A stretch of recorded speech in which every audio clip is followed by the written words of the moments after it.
What is going on YouTube? It's Sam from Sano Media here, and today I'm giving you a very late recap on what happened on the Apple event last Tuesday. I just wanted to give you guys some of my opinions and what I thought about, how everything went down and how dumb it was. Anyway, let's begin. 5 minutes into this event, they start talking about the Apple Watch.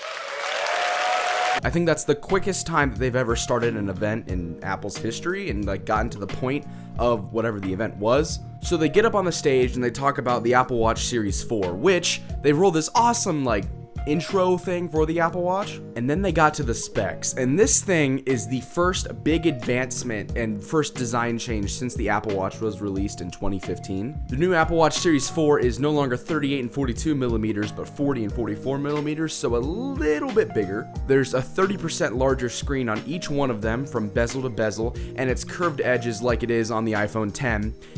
But this is the coolest part. They didn't have to change the size. It's the same shape. It's pretty much the same size. I mean, it's 2 millimeters bigger, but you get a 30% bigger screen. That's awesome. Now, this year, they only released 2 editions, the Sport and the stainless steel normal Apple Watch. There is no Apple Watch edition. But they did do something really cool. In one of their stainless steel models, they have, of course, the black and the silver stainless steel, but they have a gold stainless steel now, which looks exactly like the original Apple Watch edition, which was in that 24 karat gold that you bought for $12,000, but now you can get one for $699. Some other things, there's a new super fast feature called Bluetooth 5.0, so app syncing from your phone to the Apple Watch. Everything's going to be faster from the connectivity perspective from your phone to your Apple Watch. That's cool. But the coolest thing, and which I think is the coolest thing, is the electrocardiogram, or an ECG, EKG, I don't know, whatever it is. But basically, what you can do is from your wrist, there's a whole new sensor design on the back with ceramic, and there's a new sensor thing, and anyway, so now you can put your finger on the new digital crown, which has haptic feedback, by the way, and you can take an ECG or EKG right from your wrist. It is the coolest thing ever. It's not in the initial release, and it's not going to be on the initial watch, which we're unboxing on Friday, by the way, but it will come out in future software updates. One thing that I don't see myself using, but other people might see themselves using, is the fall detection. That's right, fall detection, and not the sleeves and the winter. No. But when you fall, when your body falls on the ground. I've fallen, and I can't get up! And they use these 3 stupid diagrams, and one of them looks like the dude just, collapsed. He didn't, fall, he just dropped, which is weird. But anyway, if the watch doesn't sense response after 5 seconds, once you fall, it will automatically call 911. And for an avid falling out of bed person like I am myself, I don't know if I like that feature, so I hope you can turn it off. But if not, we might have a problem.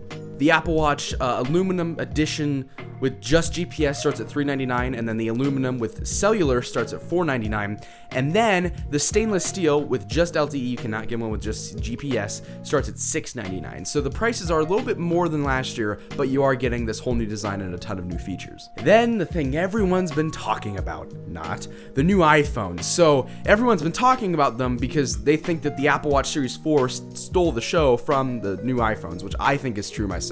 Apple released the iPhone XS and iPhone XS Max. These phones, I do gotta admit, they are the normal S, so they are way faster, but there is literally no design improvements, minus them removing 3 of the speaker holes from the bottom and adding 2 bands on the top and bottom as well.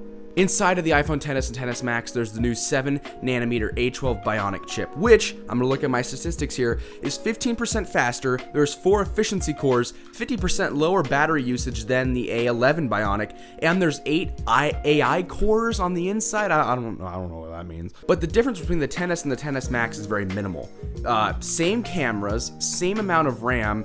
The only thing that's different is the screen size and the battery size, which is very weird to me. Anyway, moving on, there is a new a little bit of camera feature. There's this bokeh mode, and they updated portrait mode, and portrait mode originally started as kind of like a like a not serious thing, and now it's moved on and it's gone ahead, so far ahead of its time. For me, being kind of like a mini camera nerd, this is a super cool feature. You can control the f-stop of the photo after you've taken the photo, so you can go back through and determine how much focus and how much bokeh you want in the background, so that's extremely cool. The way they do this is through this new feature called Smart HDR, and they take a bunch of photos all in one because they have zero shutter lag on the camera, and then they kind of combine them together to, one, make sure your photos aren't over or underexposed, and two, give you this ability to have this awesome bokeh feature. Alongside the new Apple Watch's awesome gold color, they released a new gold color for the XS and XS Max as well, which is the same, I'm pretty sure it's the same as the Apple Watch. Obviously, we're gonna have to wait and see, and I think people at the Apple event who were able to mess around with them did confirm that for us, but obviously in different light conditions, it's gonna be interesting to see what they look like. I assume it is the same color though, because that would just be an easier manufacturing process, but you know, it's Apple, so. The new screen sizes for the XS are 5.8 inches, and then for the XS Max is 6.5 inches. For reference, the XS Max is the same physical size as the iPhone Plus series,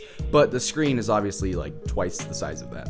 And the iPhone XS series comes in 64 gigabytes, 256 gigabytes, and 512 gigabytes. That's right, you can take out a second mortgage and get the 512 gigabyte XS Max for $1,500. I don't know what Apple is doing, minus ruining my wallet. And then they pulled the infamous Steve Jobs. But there is one more thing. They released the iPhone XR, which is pretty much the same thing as the iPhone XS, but it's not at the same time. It is kind of like the iPhone 5C version 2. So there's a ton of new fun colors, and there's a couple dulled down features, like there's only a 720p liquid retina display, there is no 3D touch, and there's only one camera. But all those camera features, like I mentioned for the XS and XS Max, are still available in this XR. So that leads me to believe that Apple has figured out how to make portrait mode happen with just one lens on the back. And so I'm wondering if this whole bokeh feature is going to be available for all devices that have portrait mode enabled. But we'll just have to wait and see. Like I said, the screen is only essentially 720p, and there's only one camera, and it's the same 12 megapixel camera that was on the XS series and on the 10. And the iPhone XR only comes in 64 gigabytes and 256 gigabytes, but it comes in a ton of new cool colors: black, white, blue, yellow, coral, and product red. And I do gotta admit, they look pretty cool. And the iPhone XR's blue looks to be like the same color that was on the iPhone 5C blue, and I loved that blue. So it may be a phone that you might have to get. And then they wrapped up the keynote. No announcement of new iPads, no new MacBooks, none of that, but we are probably gonna have an October event in the middle of October sometime, releasing all that stuff like we have in the past. So in a summary, I do feel like the Apple Watch took away some of the pizzazz that the iPhone XS would have had. And I think that's just the fact that this is an S series launch for the iPhone, and those aren't usually that feature and update enhancing. They're just interior, like the processing power and all that stuff. And of course, the Apple Watch got this whole new design, and so I think people are going for that more than they are the XS series. But I feel like the XR is going to be a very sought after phone. But anyway, guys, thank you so much for watching this video. I hope you all have enjoyed. This is my first video on this channel, so make sure you leave a like, comment, tell me things you want to see. I'm definitely going to be doing 100% tech videos. There's going to be a lot of tech videos. I'm still just trying to figure out some things, so definitely please leave me some feedback. I would love it. Yeah, make sure you hit that subscribe button and the notification bell.